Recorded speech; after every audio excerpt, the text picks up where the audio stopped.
Welcome back, No Business Soccer Podcast fam. It is us back live with you, and it is almost time, guys. Almost time. So, let's dig in.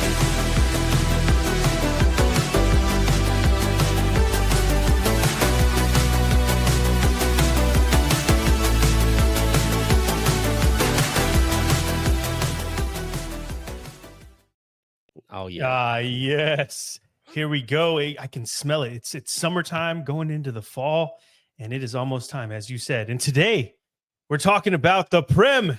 And I'm your host, Snooze. We're here at the whole fam, and we're excited. We're excited to talk about this stuff because it's been a long time. I mean, we had some stuff going on in the summer, but yeah, now it's time to get real. So, of course, Brainiac J-Fam in the back, Danny P on the ones and twos, and everybody's favorite hype man, Vic. What you sipping on, dog? Well, we are getting back into the action, and it just feels a little bit celebratory. So I'm buying the one bottle. I'm probably only going to buy once. This is the Still Austin cigar batch, the Tanager or Tanager. I don't know exactly what it is, but it's Tanager. But this one's there, like super sweet. I think they cut it with water that was also aged in barrels or something like that.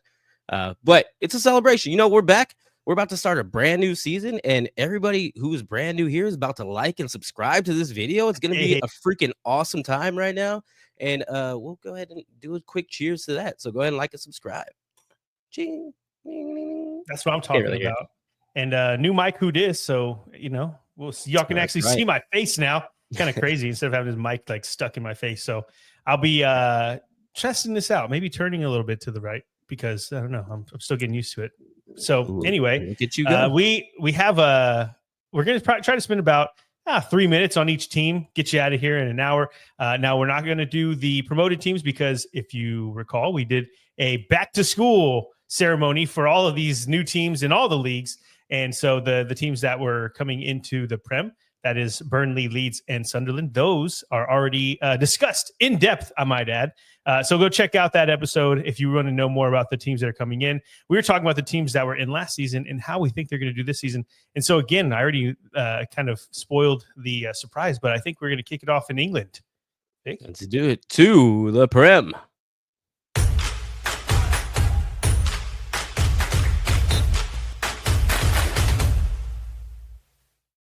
Yes, sir. Yes, sir. And we are going to start off just in alphabetical order. I promise they're not the number one team with Arsenal. Arsenal actually finished in the second spot last year, behind Liverpool. Obviously, they had 69 goals for. Nice, which is actually 22 less than they had the previous season before that, and also gave up 34 goals, which was first in the league, but still 5 more goals than they gave up the previous season, which is crazy to say. How did they lose? Or shit, I forgot who's doing last season. My bad. Oh my god. We might have to start over. We'll start over from the break. Yeah, my bad. My big fuck. My bad. All right. So if you want to, you don't have to transition every time. You can just say goals. You can just say like they, 5 more than they did last season, and then I'll just jump in. If I feel that you have a transfer, then I'll wait or I'll whatever, but I'll fill it out. For the most part, I can just jump in and it's like, yeah. And so last season, you know what I mean? I was gonna forget. Yeah. Yeah. All right. We'll do from the break, I guess. Do you want to do the Prem thing again? I didn't even know we were gonna do the Prem thing.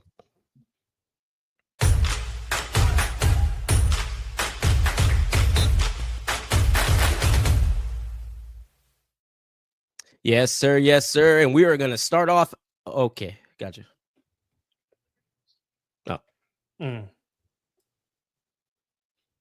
Yeah, let's do it.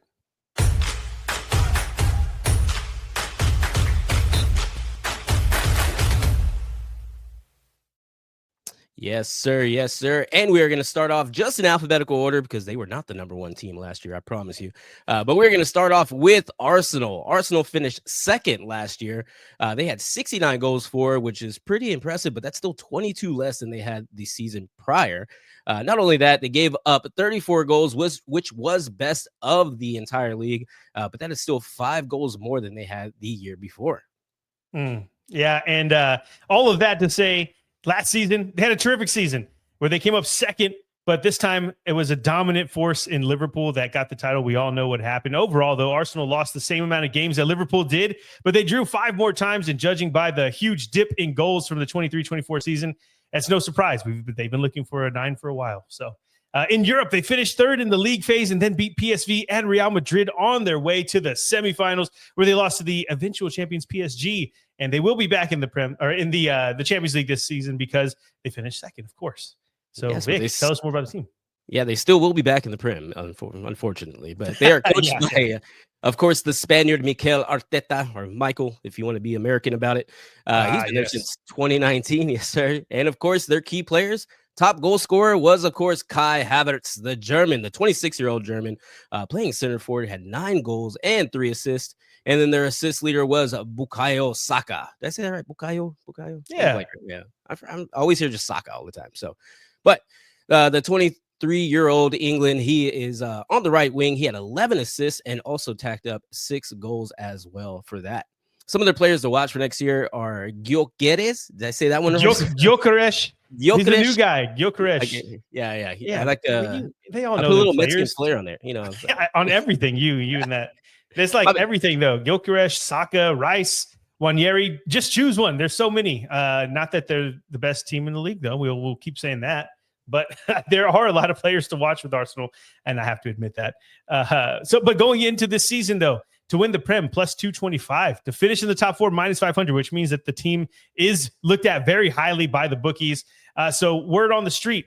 And again, the odds have them where they typically have been lately, which is in the top 4, but not winning the league. That's always always bridesmaid, never the bride, that type of thing.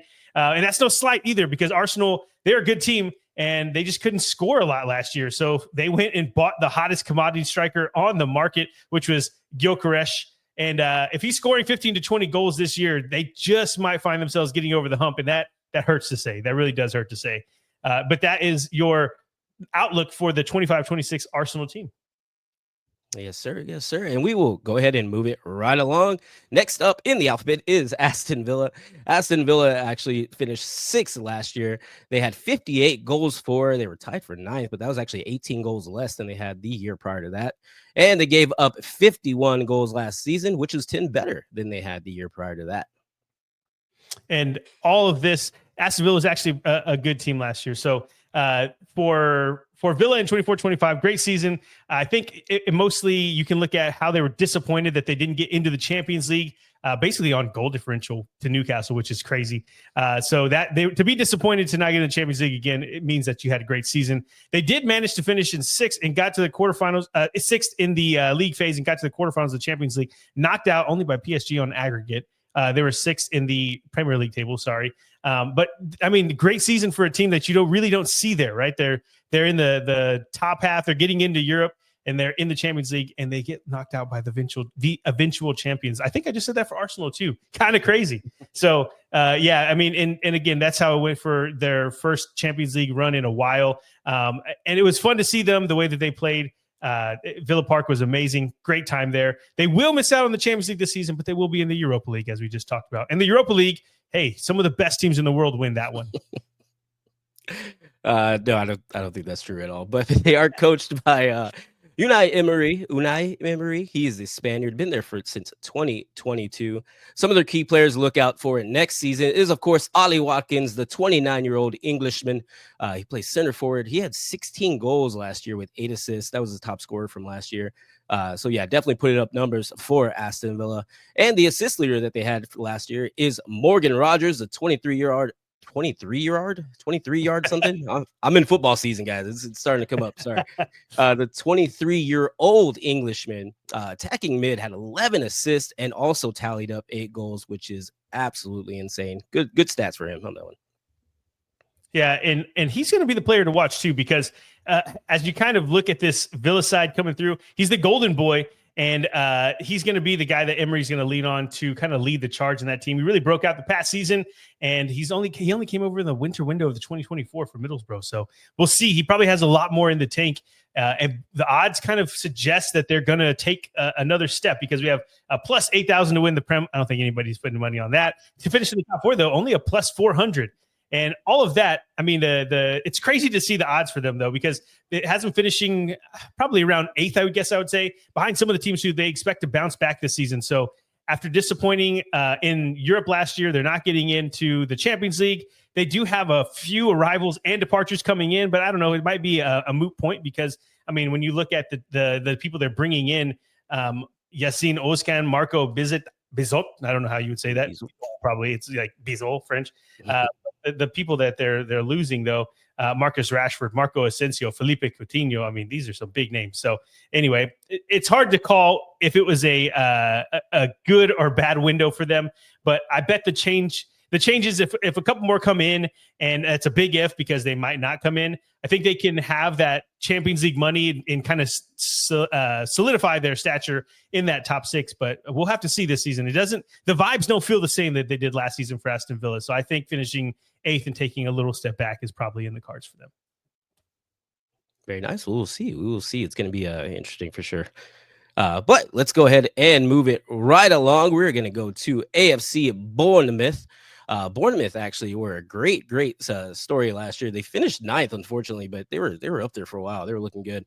They had 58 goals for last year, which was 4 better than the year prior. And then they had 46 goals against, which was 21 goals better than the year prior. So huge change on defense. Definitely helped them. Yeah, definitely helped them for the most part of the season. Yeah, and obviously with the stats, you can tell that it was a great season, but it tells you how hard it is to kind of move up in the Prem, because all of that stuff, good stats, and they still didn't even get into Europe. But I guess as a whole, they increased their offensive defense production for the year. They set a new club record for points in a Premier League season and still finished 9th, which is the highest they've ever finished in the Prem. So that's good. It's good vibes all around. I think this year, though, if they don't get into Europe, they'll probably be disappointed. And so, yeah, obviously Areola will be looking to do that. And who's Areola? Who did I just say? Whoa. Yeah, Areola is the Spaniard coach for Bournemouth. He's been there since 2023. And yeah, as you said, looking to get them pushing even higher up in the table. Some of the key players to watch. Their top scorer from last season is Justin Kluivert. We all remember him. 26-year-old Dutchman. He's an attacking midfielder. He had 12 goals and also tacked on 6 assists for that. And the assist leader for last season, well, there were a few of them. There was Milos Kerkez, Antion Simonia. I'm not saying that Antoine right. Semenyo. There we go. Yeah. I keep putting a yoch in there somewhere. Kluivert and Tavernier, they all had 6. So definitely spreading the ball around for the Bournemouth side. Yeah, and the player to watch, of course, we kind of cheated with this one because it's always, if there's an American, we're choosing the American. Yes. 26-year-old defensive midfielder Tyler Adams. And of course, it's going to be him. Some people are calling him the real Captain America after he made an appearance in the Gold Cup. Maybe I don't want to touch that there. But for our cherries over in Bournemouth, to win the Prem, plus 25,000. That's not bad. Maybe. To finish top 4, plus 28,000. So obviously they're not seen as a team that's going to finish in the top 4 or even pushing for the title. But I guess we'll talk about the word on the street as a whole. And you will find a theme with a couple of the smaller teams that overachieved last year. I guess overachieved is kind of wrong. They took advantage of some of the bigger clubs having horrible Premier League seasons. And they're being picked apart right now, though. And so when I say that, they're losing players left and right. They're losing. Let's just go through. They lost Dean Hausen. They lost Milos Kerkic. They lost Jaden Anthony. They lost Mark Travers, Joe Rothwell, Max Aarons. All of these people are being out. Well, Max Aarons was loaned out, but all of these players are leaving. And Semenyo is next on the, I don't want to say chopping block because they're making a lot of money off it, but he's next up to be bought. And there's a lot of rumors swimming around. And so, obviously, if you just look at the departures they've had, they're slated to have a dip in the table this season. They finished 9th, and the odds say that they finished below that in the 10th or 11th spot. And I think that's probably just about right, and could be worse if they don't bring in more defensive replacements after finishing with the top 6 defensive record, then losing their top center back, their top left back, and a goalkeeper. So, yeah, I mean, it's not looking good this summer for Bournemouth. But, hey, if they bring in some heads, maybe they start to fill those holes. We will see. We will see. And did I see that right? Do they have better odds to win the league than to finish top 4? I don't know if it's typo or something like that. I don't know. Weird things going on in Bournemouth at this time, but just put money on them, Yeah, who knows? Who cares? But we will go ahead and move it right along to Brentford FC. Brentford finished right in the middle of the table, number 10. They had 66 goals for last year, which was 10 better than they had the year prior. They also allowed 57 goals, which was actually eight fewer than they had the year prior as well. So definitely raising numbers for them and looking good for them. Yeah, and they improved their overall game last season, and they come back up the table from a 17th finish in 23-24 to finish in 10th. So obviously they were doing things right, and the numbers that Vic just told you showed that.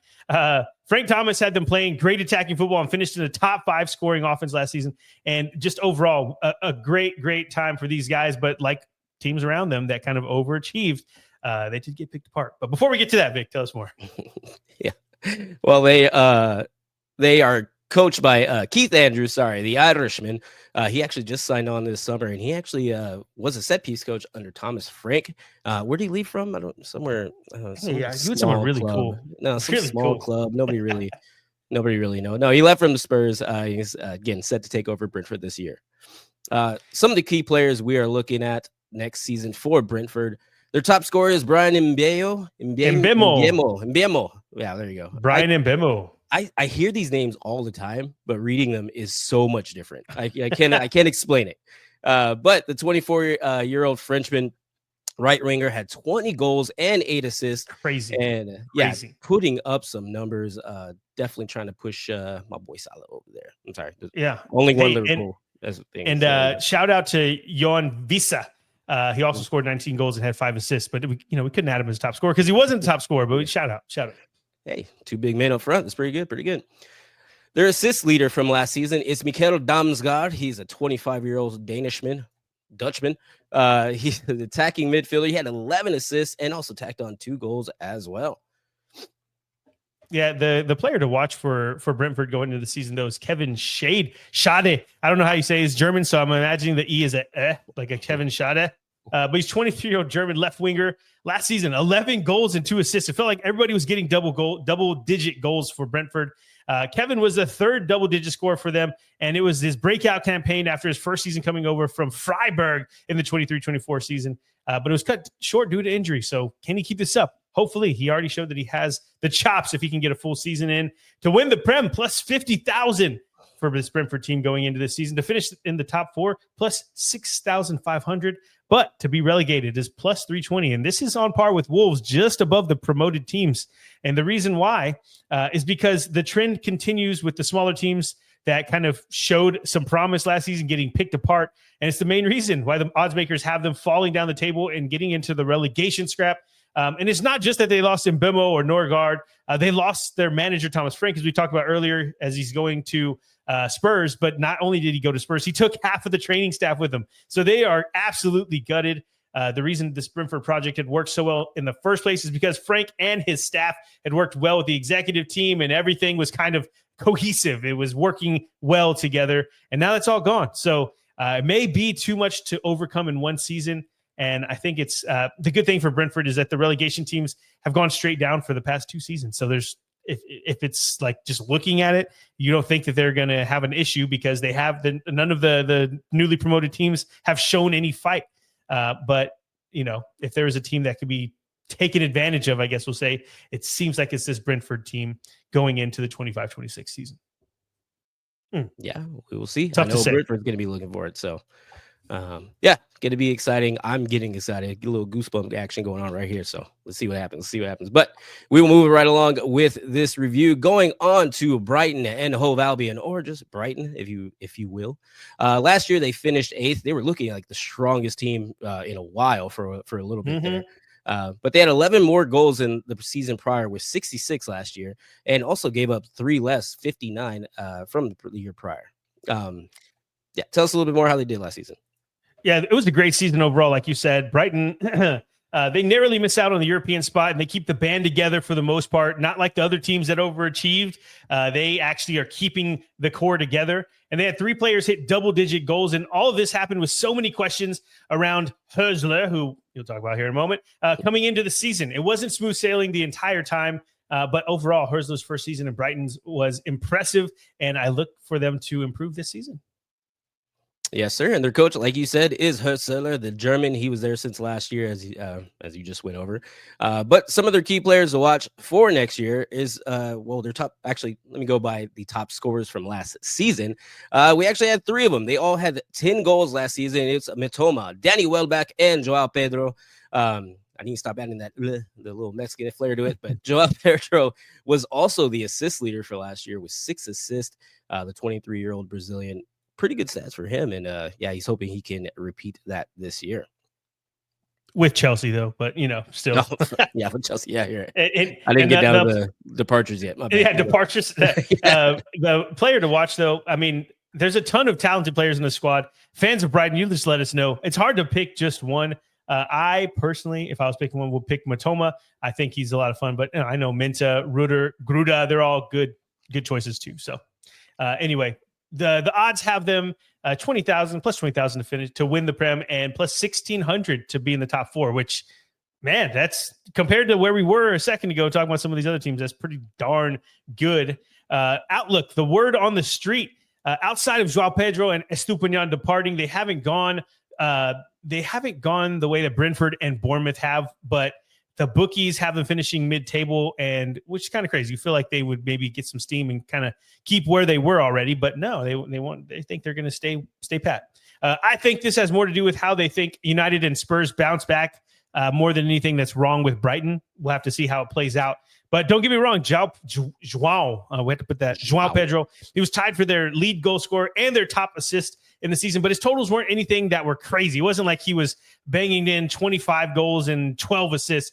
I don't like the odds that have them regressing down the table for Brighton. I can't see away from them breaking the top 6, but I don't think that they end up in 10th. I think they're going to be up in that 9 area. So that's how I feel for Brighton. Brighton.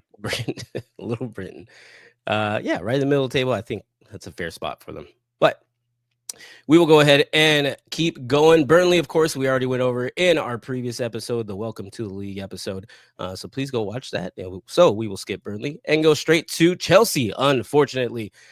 Chelsea finished 12th last season. They gave up 13 more goals than the season prior with 64, but they did do way better on defense on their goals against. They gave up 43 goals, which was 20 less than the season before.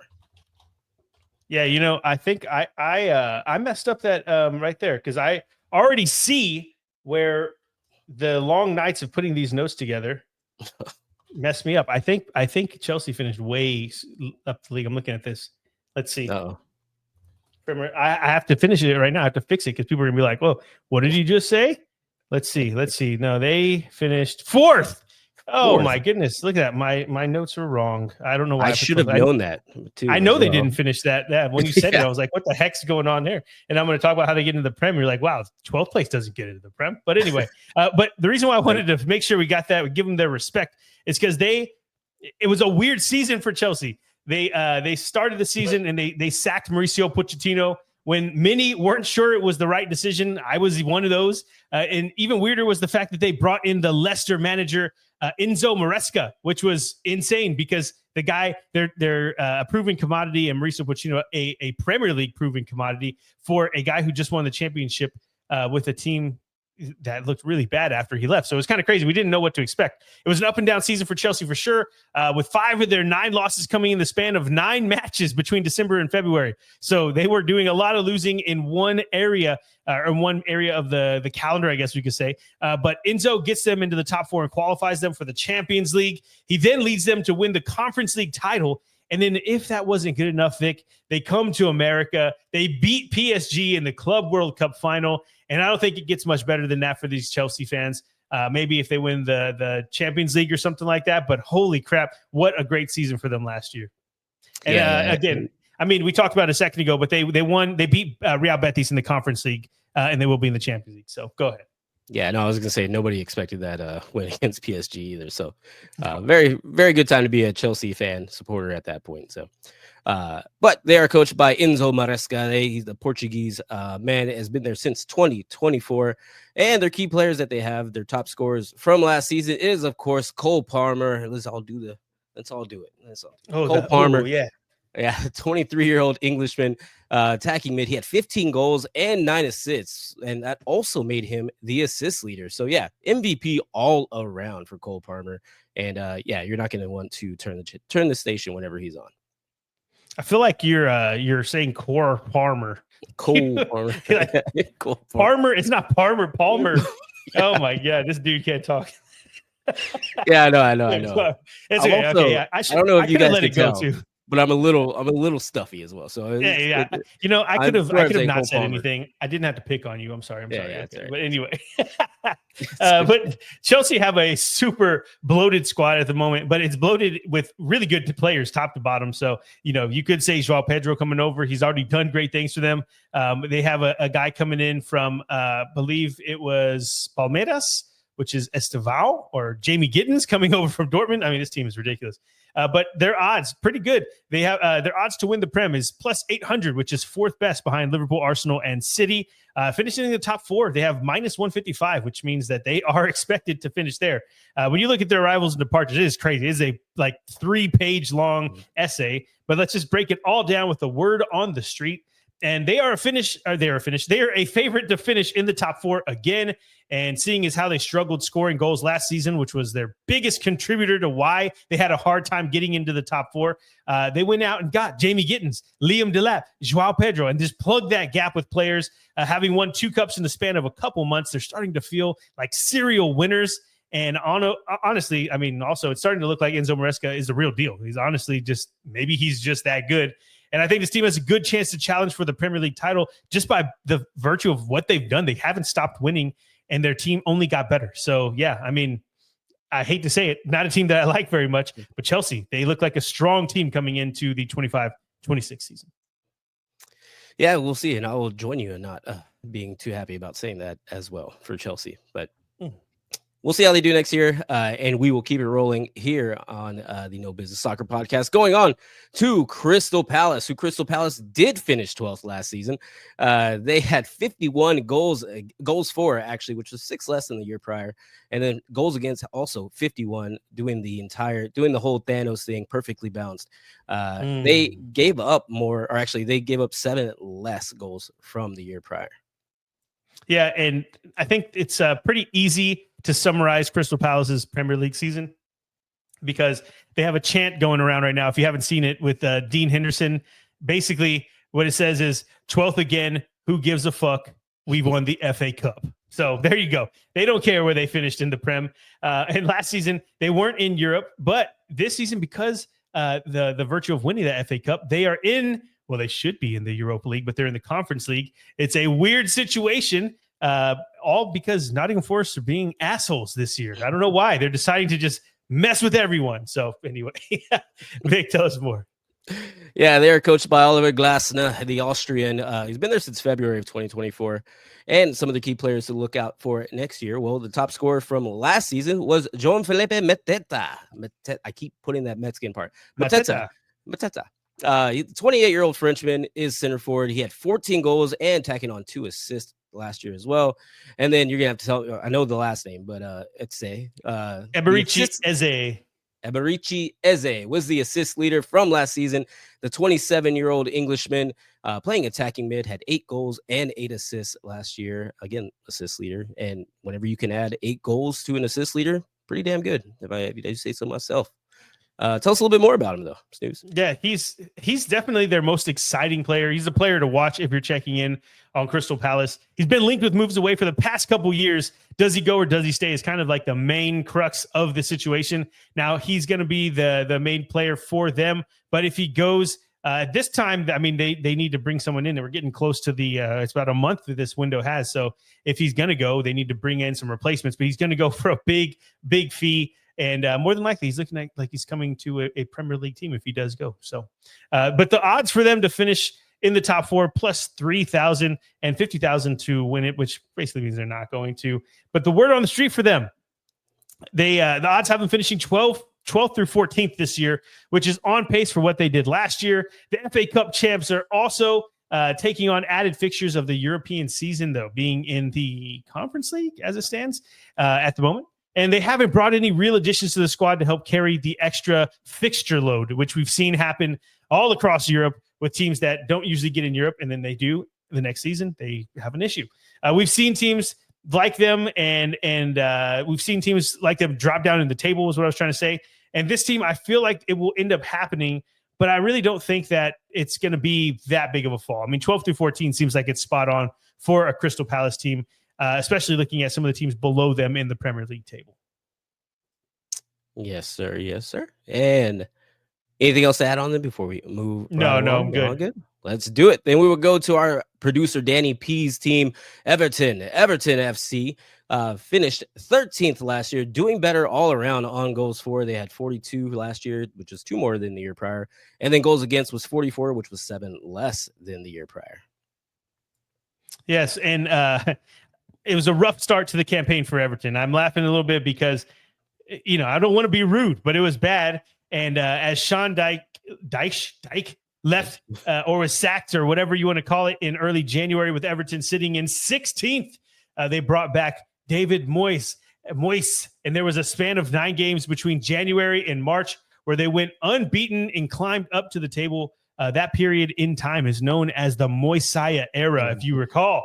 And they ended the season strong with 3 straight wins and an overall pretty fun year for the Toffees. And guess what? They're heading into their new stadium this season. So I'm sure my boy Danny P is jacked about that. Yes, sir. We might have to go catch a game. Who knows? But as you said, David Moyes is the coach for them, the Scotsman. Been there since earlier this year, January 2025. Some of the players to watch, please. Did I say please? But their top scorer from last season is Iliman Ndiaye. Did I say that right? Yeah, Iliman Ndiaye. Something like that. Danny P can get on here and correct us. Yeah, Dan, you got it. I don't think he's going to do it. But he's 25-year-old from Senegal, and he's also French. The left winger had 9 goals last year. The Ndiaye. Danny, I'm just told. Ndiaye. Okay. Ndiaye is what it's called. It's being told in my ear. Thank you. The assist leader for Everton last year was Dwight McNeil, the 25-year-old Englishman. Playing left winger, had 8 assists and also tacked on 4 goals last season. I have to say, Dwight McNeil, every time I saw him, he just looks like such a normal dude. Like, if you saw him, you'd be like, you don't play like soccer. You're not a footballer. And then when you watch him, he's actually really good. I don't know if he's one of the favorite players for any Everton fans, but yeah, Dwight McNeil is fun to watch. But the player to watch for this team is Tierno Barry. He's a 22-year-old Frenchman center forward. I almost said center fielder, but this is not baseball. I always think that when I see CF. I need it instead of CF. I just need to spell it out so we don't read it that way. But center forward. Anyway, he had 11 goals and 4 assists for Villarreal last season. And Barry was an exciting piece to that Villarreal pie who fought their way into the Champions League places. And now he makes the move to the Prem. And Everton could do with a true center forward that can bang double-digit goals, because if they do, they could be going somewhere in this table. To win, their odds, the bookies have them to win the Prem, not happening, plus 50,000. To finish in the top 4, plus 2,800, which is decent, but a little lower, a little high on those odds right there. To be relegated, plus 700. I have to put that in there because that recently that's where they've been. But word on the street, I think all eyes are going to be on Everton's new stadium going into this season. They have their manager, they have their squad. They brought in a center forward to help bulk them up. They got some studs on that team. Odds have them finishing between 12 and 14, just similar to Crystal Palace, which is about where they finished last year. But with a full offseason under Moyes and some new attacking players, I don't know. I feel I maybe because I'm high on them because Danny P, and I want them to do well, but I feel like they're being slept on. I feel like people might be underestimating how good Barry is and how good this squad is. And I don't know. I say it's easy for them to get into mid-table or maybe a little bit above that. Maybe not Europe, but I'll say like 8, 9. They could do that. I'm going for it. Let's go, Everton. I think you predicted everyone to be 8 and 9 so far. I was kidding. Yeah, and I'm sure Danny P right now is looking up flights and tickets for next year's for some Everton game. And while he does that, we will go ahead and move on, going on to Fulham FC, who's our next team we're going to be going over here. They finished 11th last season, and they also did the Thanos perfectly balanced with goals for and goals assist and goals against, actually. Both of those with 54, giving up one less, or actually scoring one less goal from the year prior, but also giving up 7 less from the year prior. Tell us a little bit more on how they did last season. Honestly, it felt like Fulham had a better season than they did. Like I was doing the research for all this, and it felt like they were like a really good team. They finished in a higher place in the table than they did in 23-24. But for a club that has yo-yoed in the championship in recent years, a mid-table finish isn't bad. But looking at the heat map for the results, it was kind of crazy. In their first 20 games, they only lost 4 of them. And that's what I remember. Like, I remember this Fulham team being really, really good. But Fulham, I guess I don't remember Fulham in the final matches, because in the final 18 matches, they lost 10 of those, 10 of 18. And I don't know what changed, but that's kind of a bad way to end the season for Fulham. And, they still have everything intact though, Vic. So I believe Silva's still there. Yeah, Silva's still here. According to these notes from Portuguesa, he's been there since 2021, and he's hoping to continue on some sort of upward momentum for Fulham. He's going to be doing so with the key players we're looking at from last season. The top scorer is Raul Jimenez. I do know that one because he is Mexican. I was about to say, he's the only Mexican one, and you said it wrong. Finally, I know, right? I messed up. Sorry, you guys. Raul Jimenez. He's a 34-year-old Mexican center fielder. I'm just kidding. Center forward. He had 12 goals and 3 assists last year. And he will also, or actually, the assist leader from last year, I'll just go on from there. The assist leader from last year was Anthony Robinson, the English-American Anthony Robinson. He's 27 years old, left back. He had 10 assists last year. I have to put English American, because whenever you play for the U.S. men's national team, but you have a British accent, like, okay, you're a little English. It's all right. Hey, we love everyone here.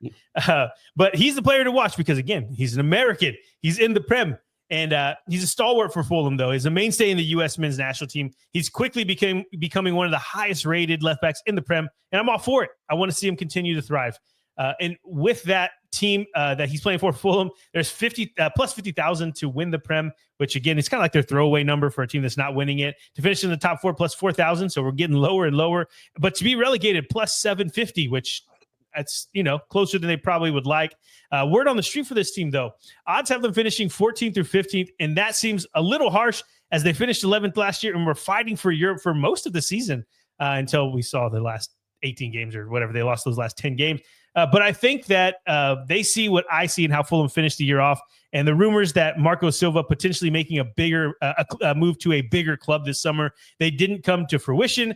But that's probably, I mean, if you hear that your manager is trying to leave you, it's probably not a good thing for that locker room. And I honestly, I mean, I don't know how it plays in that locker room, but if they were mid-table and they hadn't gotten better this year, I can see a slide coming. Does that make sense? Like, they were already mid-table and they hadn't done much in the transfer window, at least from what I'm looking at since I took this screenshot. But yeah, I mean, I don't see them finishing in that top half. And I think, what did I say, 14 to 15 for them? That seems about right. The odds kind of nailed it on this one. I'm with them. Yeah, and we will see next year.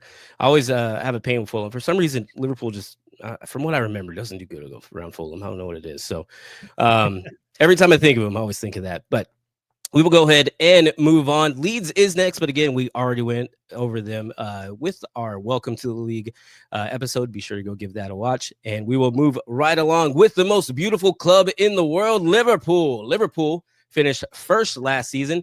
They had 86 goals for, 41 goals against, which matched exactly from the year prior. Yeah, this team, I mean, hell of a first season for Slot. Liverpool post-Klopp, I felt like it was going to be a bit of a drop-off. It wasn't. But, they're defending Premier League champs, and they dominated the league. And I honestly don't know what else to say about them. Don't take for granted that they did that, though, because I think we look at Liverpool now and everybody's like, yeah, of course they're one of the best teams in the league and in the world. But going into last season, there was a ton of question marks because they had a new coach in Slot. How was he going to do? We'd heard about him moving to the Prem for a while, but it never happened until last season. Salah, Virgil van Dijk, TAA, they were all no guarantees to be there, or they were trying to leave. It was kind of up in the air. But all of that didn't even matter. And they ended up dominating every facet of the Premier League. And they did get Chiesa in the summer window, but I had to throw that in there because he was there, I guess. But he hardly played. Essentially, Slot saw the squad and said, hey, this is good enough, and then went and won everything. So there you go. And in Europe, though, they topped the league phase in the table again because they were one of the best teams in the world last season, but they were knocked out in the round of 16 by PSG, which, that's like the third Premier League side we've covered already that was knocked out by PSG, and they will be back because they were the champions, so they will play in the Champions League again with this ridiculous squad.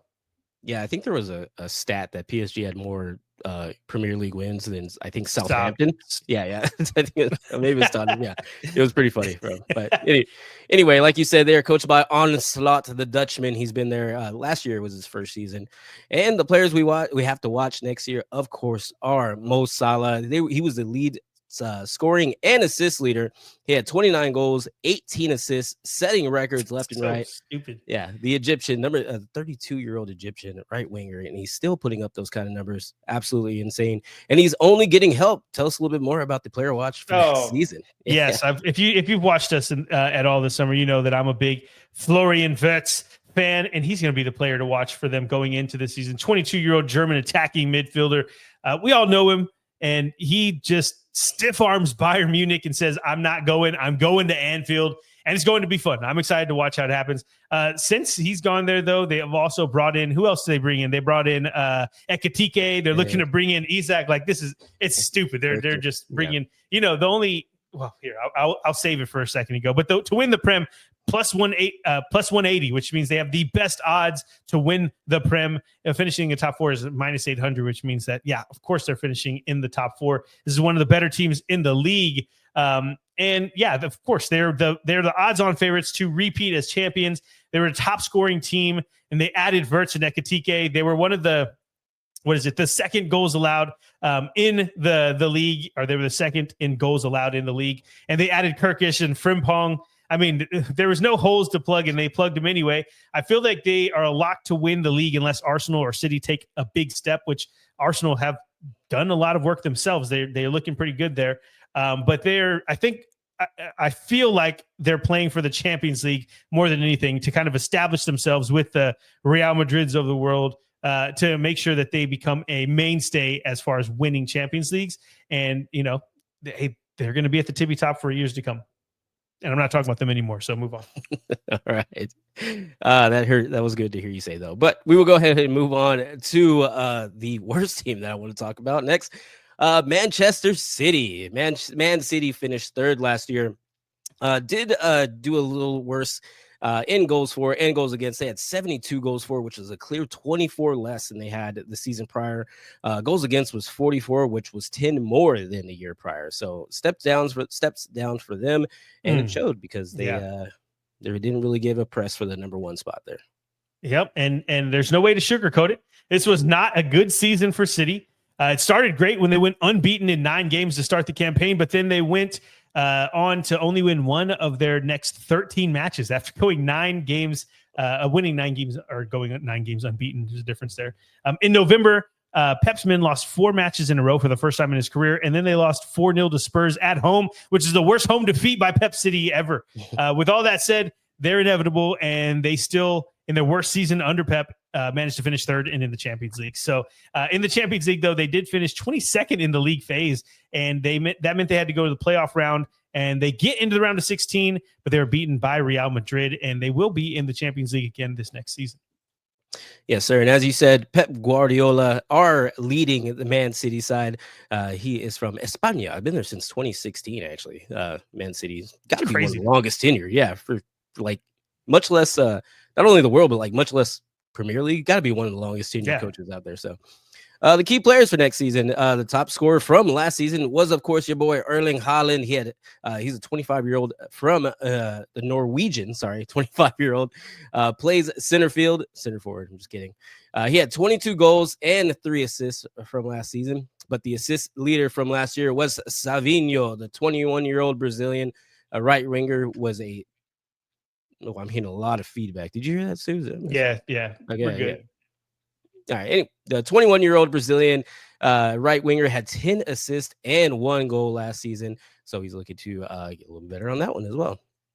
And the player to watch for City going into this year is Tijani Reinders, 27-year-old Dutchman center mid. He had 10 goals and 5 assists for Milan last season. He had a tremendous season with them, actually. He was one of the better ones on that squad. He gets the move to the Prem. And City are stacked everywhere, so it'll be interesting to see how Reinders does on a team where he doesn't have to be kind of that main man. I know Pulisic, Leao, there's other big players on that Milan side, but Reinders is coming into this team where maybe he's not going to have to be the focal point, and he might just excel in that role. They have them, as far as the odds go, to finish to win the Prem is plus 300, which is right there at the top with Arsenal and Liverpool. To finish in the top 4, they're minus 400, so they're obviously a favorite. Obviously, they add Reinders, but they also add Ait Nori from Wolves, Ryan Cherky, and it's a good team overall. It's a new era on the blue side of Manchester, and so this is kind of the word on the street with them. It appears that Pep is sticking around a little longer. We don't know how much longer. KDB, Kyle Walker, they're all out, but they brought in a few younger replacements that are just as talented from around Europe. They're kind of scouring around and seeing where they can pick. This team is going to be good and fun to watch, but when we're talking about the Prem, I think it's Liverpool's title to lose, and City are just right there with them, though. Yes, sir. Yes, sir. A lot of changes there on the blue side, and we'll keep moving because we are actually going to the red side. Not going to get any better about talking about these teams for me, but Manchester United is the next team we're going to be going over. Last year they finished 15th, which was actually incredible for them from a Manchester United side. They had 44 goals for last season, which was 13 less than the season prior. Goals against was 54, which was actually 4 better than the season prior, but still only finished 15th. Yeah, it was one of the worst seasons in recent history for Manchester United. They finished 15th with 42 points, but they were both the lowest or fewest since they were last relegated in 73-74 season. So Ten Hag started the season, Amorim finished it, and it didn't matter. They were both sucky. Their only saving grace was getting to the Europa League final, but they lost to Spurs. So just not a good time all around. And again, that's how they did in Europe. They will not be there again this season because they didn't finish high enough and they didn't win. So there you go. No Europe for them. Yep. Again, they are red. They are led by Ruben Amorim, from Portugal. Sorry. He's been there since November 2024. And their top scorers last season, there were 2 of them, Bruno Fernandes and Amad Diallo, right? Diallo. Yeah. Both scored 8 goals to share the team's highest honors. And of the assist leader was Bruno Fernandes, the 30-year-old from Portugal, had 11 assists to go with those 8 goals. So pretty good stats for him. And the player to watch for sure, Brian Mbemo. We just talked about him a second ago. The 24-year-old French right winger.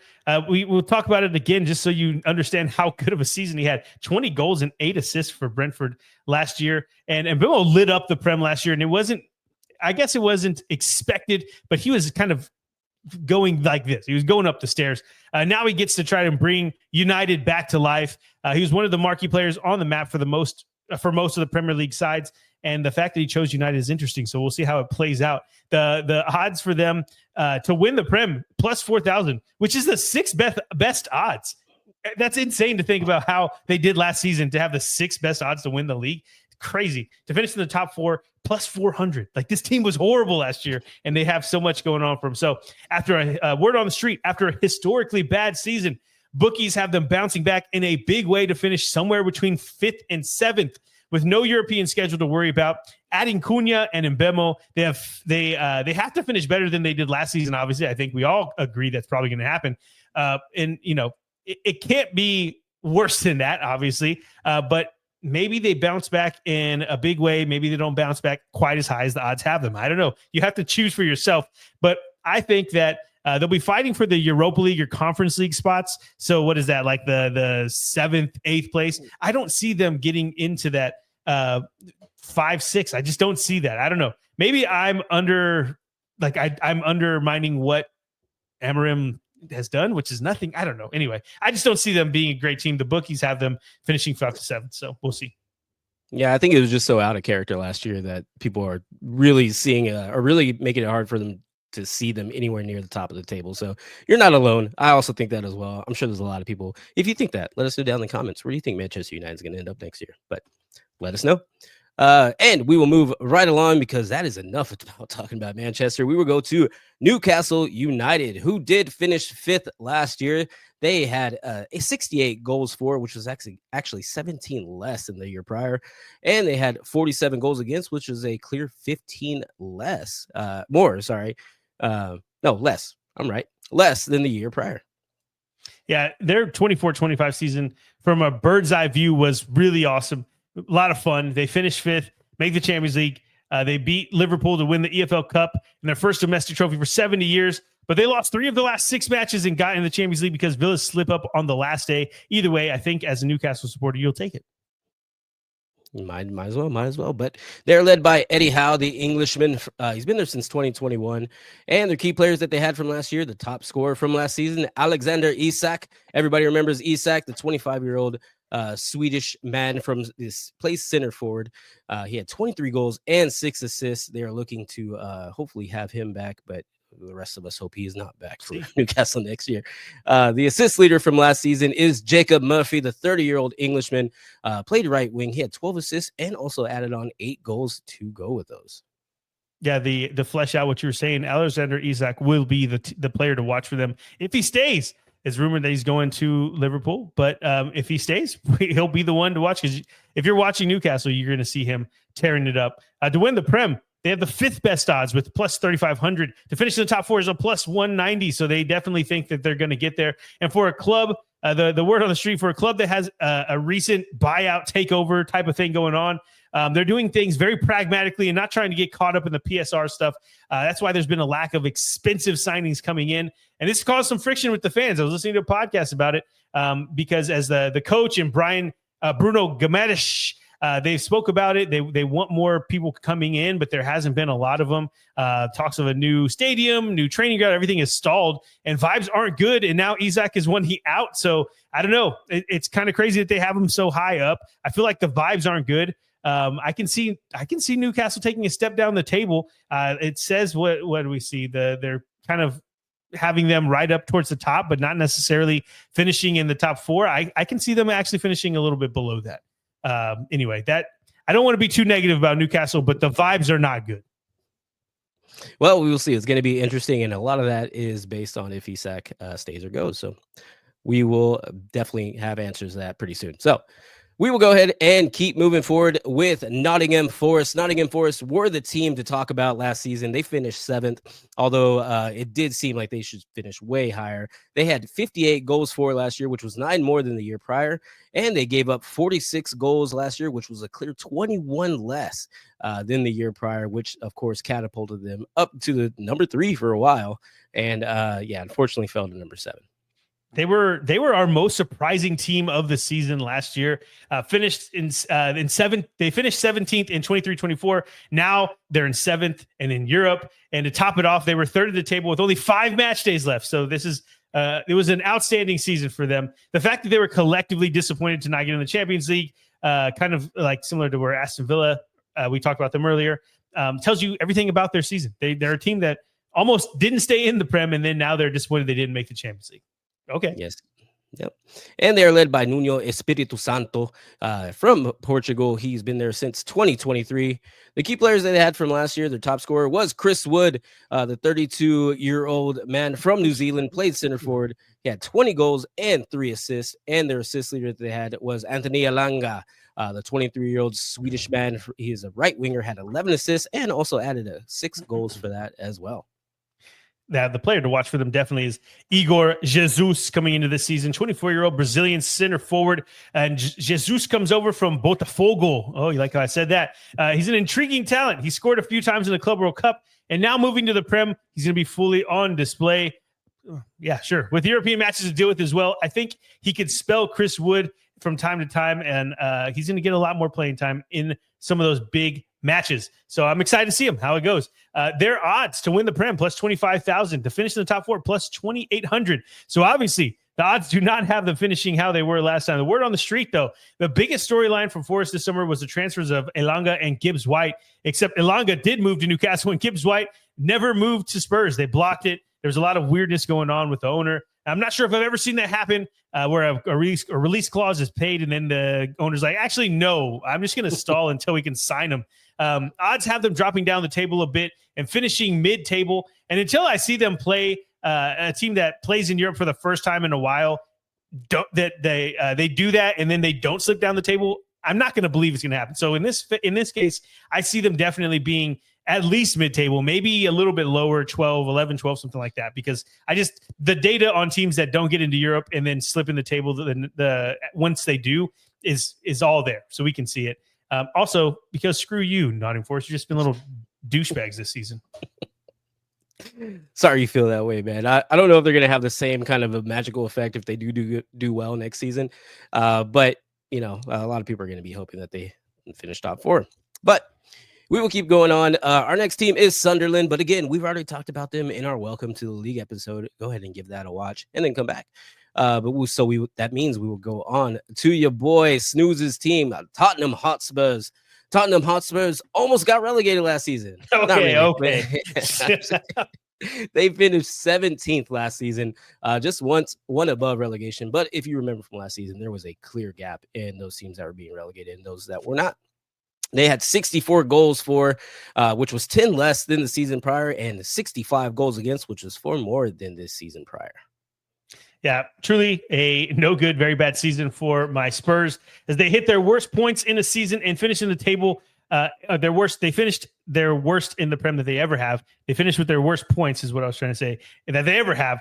They lost 22 league games, which is only less than the 3 teams that were relegated. So just a terrible, terrible last season under Ange in the Prem anyway. But all was forgiven once they won that Europa League trophy in Bilbao. So who cares about it? And they'll be in the Champions League this season because they won that trophy. Yeah. The 17th place team in the Champions League next season. They are led by Thomas Frank, the Danish Thomas Frank. He was joined from the summer after Ange was sacked. The key players that they have from last season, the top goal scorer was Brennan Johnson, the 24-year-old Welshman, played right winger, had 11 goals and 5 assists to go with it. And their assist leader was your boy Sonny, the son I never had, a 33-year-old South Korean, played left winger. He had 10 assists and also added 7 goals to that as well. Yes, R.I.P. I mean, he didn't die, but he's leaving us. So, I'm sad. Player to watch for Spurs going into the season is one Mohamed Kudus, 24-year-old Ghanaian right winger. Kudus, fast, tricky. You've seen him with West Ham. Loves to take on a defender or two. It's something that Spurs haven't had in a while. He should be a lot of fun to watch because those guys are always fun to watch. And he should be linking up well with Johnson, Solanke, and co. And hopefully bang in a few goals for us as well. To win the Prem, plus 5,000. To finish in the top 4, plus 500, which not too bad for a team that finished 17th last season. Obviously, I'm super biased here, but odds have them finishing 7th or 8th, and I just don't agree. I do agree the bounce back happens, which from 17th to 7th and 8th sounds good, but there's something special brewing in this Tottenham Hotspur side. Thomas the Frank engine at the helm. I think we're being slept on, and I think top 4 will be extremely hard to crack, but I can see us finishing 5th or 6th. I know 7th, 8th doesn't seem like too big of a leap, but it does as far as getting into the European places. I say probably maybe 6th at the lowest, but I'm going to say we're going to get 5th place. What an incredible prediction. And yes, super biased because if you think 17th all the way up to 7th or 8th is not a bounce back, I don't know what you think is, but that is enough of that. We will go on to the next team that we have, which is West Ham. West Ham finished 14th last season. They scored 46 goals, which was 14 less than they had the year prior, and they gave up 16 goals, which was actually 12 better than the year prior. Yeah, last season was absolutely horrible for West Ham. They had an excuse for finishing. They had an excuse for finishing 7th, 14th, and 9th in the previous seasons because they were in Europe and they won the Conference League. So that made sense. If they slipped to 14th, but they won the Conference League. What are you going to get mad about that? But this season they were supposed to see progression because they didn't have any European matches. But Lopetegui was sacked in January. Graham Potter lost 8 of his 18 matches in charge, and he went 8 matches without a win in that span. So I mean, this is it's not a good time for West Ham. And he stays there though, Vic, right? Yeah, he does. Again, they're coached by Graham Potter, the Englishman. Been there since again earlier this year, actually January 2025. The key players to watch. This top scorer last season was Jared Bowen. He's a 27-year-old Englishman, right winger. He had 13 goals and 10 assists, which was also the highest assist on the team as well. Yeah, this Jared Bowen is definitely one of the players to watch on the team, but the player to really watch is Lucas Paqueta, because of all the wrong reasons, though. Brazilians is suspect of match betting, specifically for games of him getting yellow cards. So, there's a lot on the table, but could the talented midfielder's career be over? Will he be back? Is he still going to play the same as he did before? We will all find out. To win the Prem, plus 50,000, that throwaway number. To finish top four, plus 4,000. But to be relegated, plus 500, which is the sixth best, worst, whatever you want to call it.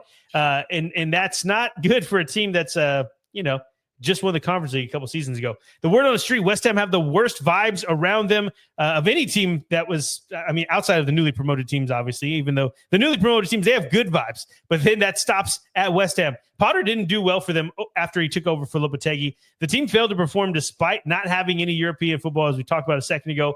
They brought in some defensive pieces, but they lost kudos to the rival Spurs. And when I say that there are teams that might be able to be caught in the newly promoted realm, like so for the teams that are trying to stay up, the newly promoted teams, there's teams that they can catch. Well, the two that we're going to talk about next are those teams, West Ham being one of them, because I just don't think that they are improving enough to be that much better than Sunderland, Leeds, and Burnley. Bookies have them just above the three relegated teams, Wolves and Brentford. So I'm not sure how it all plays out, but I do know that they'll be in the relegation scrap next season. We will see. We will see. And we will go ahead and move on. And for our last team that we are going to talk about for the Premier League is the Wolverhampton Wanderers, who, for me, have the number one name in the league. But they finished 16th last year, they had 54 goals for, which was 4 more than the year prior. They did give up 69 goals. Nice. Which was 4 more than the year prior as well. Yeah, Wolverhampton Wanderers. That's got to be an all-time great name. English football soccer team name, Wolverhampton Wanderers. Anyway, last season started horribly for Wolves under Gary O'Neill, where Wolves didn't win any of their first 10 matches and only got 9 points from 16 matches. O'Neill was sacked, and in steps Vitor Pereira. And it was kind of a rough start, even with Pereira. But after January, Wolves started to figure things out and went on a run that saw them win 6 straight Premier League matches. And they did end up not winning any of their final 4 matches, and they lost 3 of those 4. So it didn't end well, but there was a moment in time where Wolves were tearing through the league, and Vitor Pereira, he sticks around, right, Vic? Yeah, Vitor Pereira, again, the coach from Portugal. He's been there since just before the new year, December 2024. He will continue going on. But someone who will not continue going on is their top scorer from last season, Matheus Cunha, the 26-year-old Brazilian, had 15 goals and 6 assists. So going to be leaving a huge hole there. He played center forward. I'm just kidding again. That's going to get old. I'm done. Sorry, guys. But the assist leader from last year, Ryan Ait Nori and Jean Rekna Bellegarde, both had 7 assists. That's it. That was pretty good, right? Yeah, both had 7 assists. They both had 7 assists. So they tied for the most assists last season. And the player to watch for Wolves, Jorgen Strand Larsen. That's a good Norwegian name, like just some power to it. 25-year-old center forward. He's had 14 goals and 4 assists for them last season. Had a great season with Wolves on loan from Celta Vigo, and they make that permanent because they want to see how he can do when he sticks around. To win the Prem is plus 100,000. They're not winning the Prem. Top 4 is plus 6,500, but to be relegated is a plus 320. And as we said a second ago, that is only above the teams that were newly promoted. And they're not getting much love in the odds, as we just talked about. That's kind of where you could predict. That's where they've been recently, and I don't know if there's a lot that they've done to make sure that they don't have those odds, right? That if they're going to improve, let's see it. Losing in Cunha and Ait Nori turns out it could be way more costly than they're probably thinking. They think they can replace them quickly, and if they don't, they might be going down. It's no guarantee that if they bring someone in this late in the transfer window that they're going to take over those goals that they're going to be missing. But the one thing that's true is that Vitor Pereira, he's shown a lot of promise. There's a lot of losing, but there was also a lot of winning. And we'll see if the true Wolves, who that team is. So I'm excited to see how they turn out. but the odds have them being at least in the relegation scrap all season. Boom! We did it. That is your Premier League look ahead for the 25-26 season in an hour and 4 minutes. Dang, we thought we were going to get past that. Yeah, but we either some way, time to cut. I think we we cut some things. Yeah. Okay, but we appreciate y'all's time. Vic, take us home. Yeah, again, we appreciate you guys for hanging out and talking about some European or Premier League football with us. Be sure to like and subscribe. It's the best way to help out our channel, liking, subscribing. It might let YouTube know or whoever else know that, hey, we're pretty cool. You might want to listen to us every once in a while. But of course, we still have La Liga, Serie A, and Bundesliga to go over. So be sure to turn on notifications so you get those as soon as they come out. And we will all talk to you very soon. Peace. Peace.